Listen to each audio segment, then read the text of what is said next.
Bien-aimés dans le Seigneur, soyez bénis dans le nom précieux de notre Seigneur et Sauveur Jésus-Christ.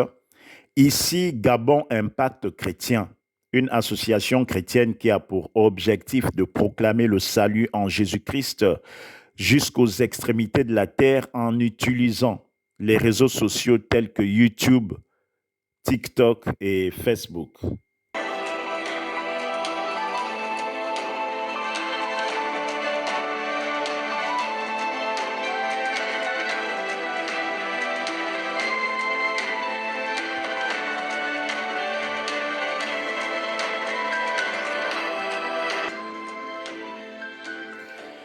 Bien-aimés dans le Seigneur, nous sommes dans la joie de vous retrouver encore aujourd'hui pour partager la bonne nouvelle du royaume des cieux.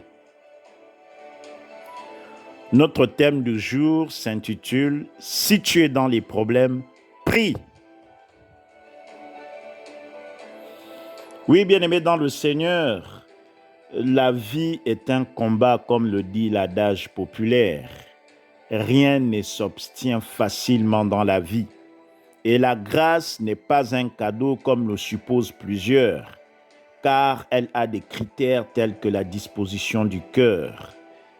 Et la grâce n'exclut pas le processus, car Adam a été créé et mis dans un jardin comblé de biens. Dieu lui a donné une femme, et sans fournir d'efforts, il a été nanti de biens, de richesses pour son bien-être, pour son bonheur. Pour ne pas avoir connu le processus, il a été incapable de résister à la ruse du diable et n'a pas exercé son autorité sur le serpent à qui il avait donné le nom. Il a même repoussé sa faute sur sa femme Ève. C'est pourquoi, bien-aimé dans le Seigneur, Dieu, en créant le second Adam, a insisté sur le processus malgré la grâce. C'est ce qui explique que vous aurez à lutter pour atteindre votre destinée, malgré la grâce. Jésus-Christ, notre Seigneur et Sauveur, notre modèle, a lutté pour atteindre sa destinée, lui qui était la grâce en personne. Et toi, bien-aimé dans le Seigneur, toi et moi, nous lutterons pour atteindre notre destinée. Les ennemis ne manqueront pas sur notre chemin. Les obstacles seront dressés sur notre chemin. Ce ne sera pas un signe de malédiction comme le croient certains. Cela sera le signe que tu es sur le point de réaliser quelque chose d'important dans ta destinée. Mais quand viendront des difficultés, bien-aimés dans le Seigneur, quand viendront les obstacles dans ta mission, dans tes projets, ne te décourage pas. Fortifie-toi et prends courage. Mais surtout, prie, car la prière est une arme redoutable pour répondre aux attaques de l'ennemi. Ne prie pas une seule fois, mais persévère dans la prière jusqu'à ce que le Saint-Esprit te dise d'arrêter ou jusqu'à ce que tu constates la victoire. Bien-aimés dans le Seigneur, aussi longtemps que nous serons dans ce monde, nous aurons des défis à relever pour la gloire de Dieu. Mais ayons dans notre conscience l'assurance que produit la victoire de Jésus-Christ à Golgotha. Dans 1 Corinthiens 15, au verset 57, la parole nous dit que Dieu nous donne la victoire par notre Seigneur Jésus-Christ.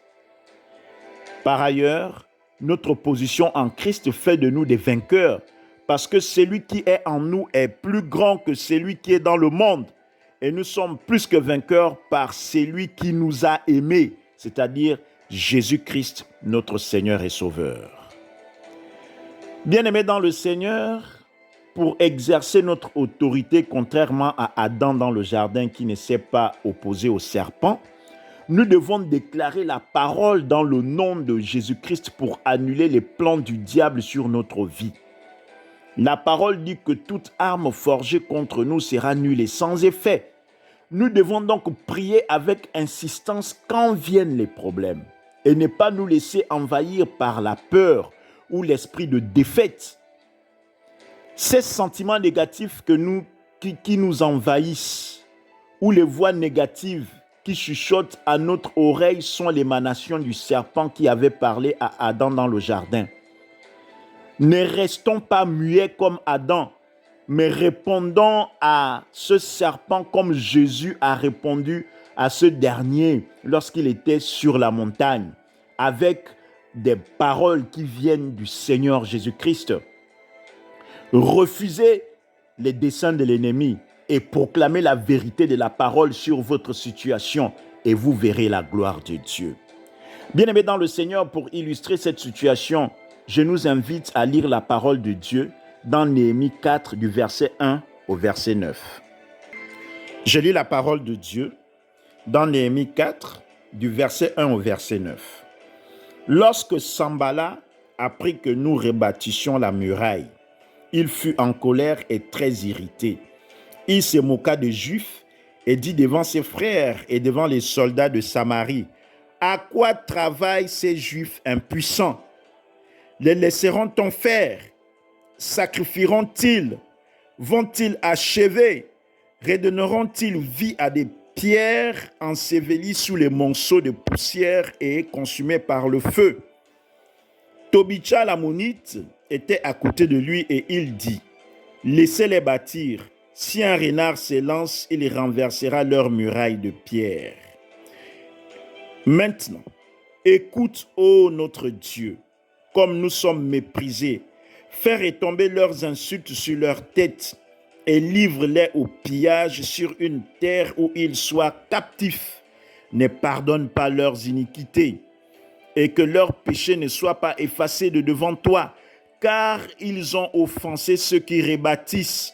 Nous rebâtîmes la muraille qui fut partout achevée jusqu'à la moitié de sa hauteur. Et le peuple prit à cœur ce travail.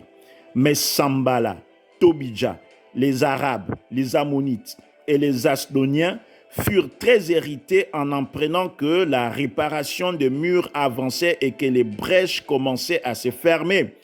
Ils se liguèrent tous ensemble pour venir attaquer Jérusalem et lui causer du dommage. Nous priâmes notre Dieu, nous établîmes une garde jour et nuit pour nous défendre contre leurs attaques, la parole de Dieu. Bien-aimés dans le Seigneur, vous voyez combien de fois l'ennemi ne se réjouit pas quand nous sommes en train de réaliser des projets, lorsque nous sommes en train de reconstruire nos vies, lorsque nous sommes en train d'entreprendre des choses pour la gloire de Dieu, l'ennemi ne se réjouit pas. Il y aura toujours autour de nous des gens qui vont se poser la question si nous serons capables d'arriver à réaliser ces projets. Il y a des gens bien-aimés dans le Seigneur qui se disent que nous n'arriverons pas, malgré la décision que nous avions prise de réaliser tel ou tel projet. Ils se moquent de nous et ils se disent que dans tous les cas, il y aura forcément un méchant qui va nous arrêter sur le chemin. C'est pourquoi, bien-aimés dans le Seigneur, lorsque vous faites des projets, soyez-en sûrs, il y aura forcément des ennemis de vos projets sur le chemin. Mais prenez courage, fortifiez-vous. Comme Néhémie et ses acolytes, mettez-vous en prière contre toute attaque du plan de l'ennemi, contre vos projets, et mettez-vous à travailler. Ne vous relâchez pas dans ce que vous serez en train de faire, parce que Dieu est avec nous, bien-aimés dans le Seigneur, dans tout ce que nous faisons. Et nous accomplissons ce que Dieu met dans nos cœurs et non pas ce que nous sommes en train de penser nous-mêmes. C'est pourquoi en toutes ces choses, nous avons l'assurance que Dieu est avec nous dans ce que nous faisons. Bien-aimés dans le Seigneur, il ne faut pas se décourager lorsque viennent les critiques, lorsque viennent des paroles de découragement, des paroles d'humiliation, des paroles qui vont nous amener à baisser les bras. Ne baissez pas les bras, mais fortifiez-vous et prenez courage. Allez de l'avant. Mais en plus de ce que vous devez continuer à travailler dans vos projets, mettez-vous en prière, car avec la prière, nos ennemis seront dispersés dans le nom précieux de Jésus. Bien-aimés dans le Seigneur, quel que soit le problème auquel vous faites face, sachez que vous avez déjà la victoire en Jésus-Christ. Le royaume des cieux fait de nous des victorieux, mais il faut que nous puissions prier pour faire dominer la vérité sur les apparences que le diable utilise pour nous troubler, en présentant le problème sous l'aspect de l'avantage de l'ennemi. Soyons persévérants dans la prière face aux obstacles et souvenons-nous que Dieu est avec nous dans ce combat. Nous en sortirons vainqueurs car nous combattons dans la victoire et c'est notre foi qui nous permet de triompher. Que Dieu vous bénisse abondamment. Nous vous remercions de nous avoir suivis. Nous vous encourageons à partager ce message et à liker. Abonnez-vous pour recevoir régulièrement nos messages. Quant à vous qui nous avez écoutés et qui n'avez pas encore donné vos vies à Jésus-Christ, nous vous invitons à nous suivre dans cette prière. Père, je te dis merci pour ta parole. Ta parole est la vérité. Je reconnais à partir d'aujourd'hui que Jésus-Christ est Seigneur et Sauveur. Il est le Fils de Dieu. Jésus-Christ, je te donne ma vie. Pardonne mes fautes, pardonne mes péchés et purifie-moi par ton sang. Conduis-moi par ton Esprit Saint. Au nom de Jésus. Amen. Bien-aimés dans le Seigneur, merci encore de nous avoir écoutés. Quant à nous, nous vous disons à bientôt. Que Dieu vous bénisse abondamment.